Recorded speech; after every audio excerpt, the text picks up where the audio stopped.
क्या आपने कभी देखा है किसी को एक प्रॉब्लम सॉल्व करते हुए जो बाकी सब लोगों से सॉल्व ही नहीं हो रही थी? सेम सिचुएशन, सेम रिसोर्सेस, पर रिजल्ट कंप्लीटली डिफरेंट। क्यों? क्योंकि मोस्ट लोगों के पास कोई थिंकिंग सिस्टम नहीं होता, वो बस रिएक्ट करते हैं। और ये डेंजरस है। हर दिन तुम हजारों डिसीजंस लेते हो, छोटे, बड़े, इमोशनल, और तुम्हारी लाइफ वो बस उन डिसीजंस का रिजल्ट है। प्रॉब्लम ये है, ज्यादातर डिसीजंस लॉजिकल नहीं होते, वो रश्ड होते हैं, इमोशनल होते हैं, रैंडम होते हैं।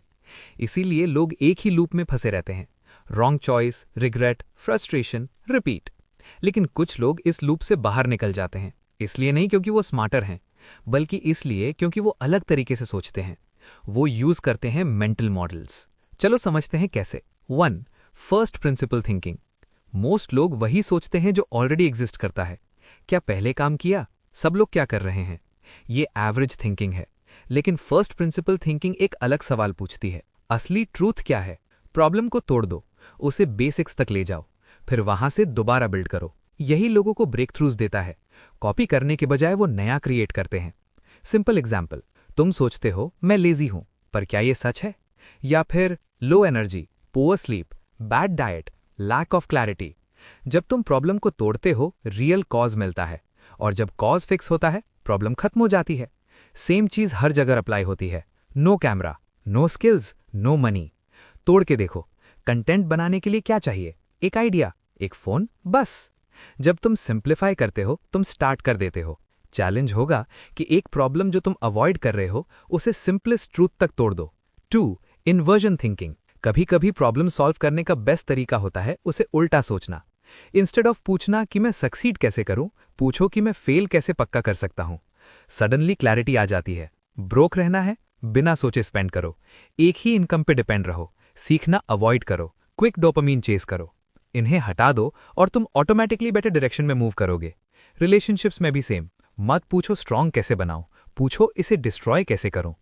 Ego, no communication, blame game, समझने की जगह कंट्रोल। इन्हें हटा दो, क्या बचेगा? Connection, trust, real bond.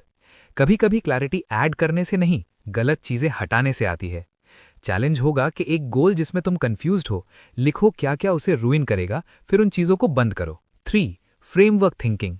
ये पावरफुल है। स्मार्ट लोग रैंडम डिसीजंस नहीं लेते, वो सिस्टम्स फॉलो करते हैं, क्योंकि इमोशंस चेंज होते हैं पर सिस्टम स्टेबल रहते हैं।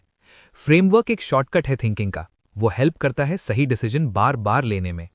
एग्जाम्पल, अगर तुम पैसे कंट्रोल नहीं करते, हर महीने सेम मिस्टेक्स रिपीट होंगी। लेकिन अगर एक रूल फॉलो करो, सेव, स्पेंड, इन्वेस्ट, अब डिसीजंस कंसिस्टेंट हो जाते हैं। यही फ्रेमवर्क की पावर है। कम्युनिकेशन हो, स्टोरी टेलिंग हो, गोल सेटिंग हो, स्ट्रक्चर होने से सब इजी हो जाता है। अब तुम गैस नहीं कर रहे, तुम एक पाथ फॉलो कर रहे हो, और टाइम के साथ सही डिसीजंस रिपीट होने लगते हैं, और वही रियल ग्रोथ है। चैलेंज होगा कि अपनी लाइफ का एक एरिया देखो जहां रिजल्ट्स इनकंसिस्टेंट हैं, और उसके लिए एक सिंपल सिस्टम बना दो। 4.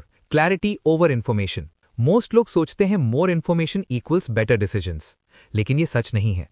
ज्यादा इन्फॉर्मेशन अक्सर कंफ्यूजन क्रिएट करती है, क्योंकि तुम ओवर थिंकिंग शुरू कर देते हो, सेकंड गेस करते हो, और एक्शन डीले कर देते हो। क्लियर थिंकर्स ज्यादा कंज्यूम नहीं करते, वो बेटर फिल्टर करते हैं। वो सिर्फ उस पर फोकस करते हैं जो एक्चुअली मैटर करता है, क्योंकि क्लैरिटी सब कुछ जानने से नहीं, क्लैरिटी आती है ये जानने से कि क्या इग्नोर करना है।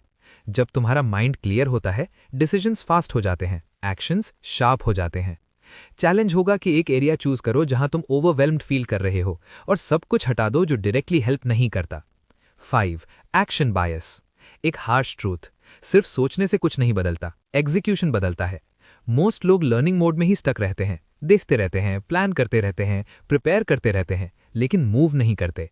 और धीरे धीरे ये ट्रैप बन जाता है, क्योंकि ये प्रोग्रेस जैसा फील होता है, पर होता नहीं है।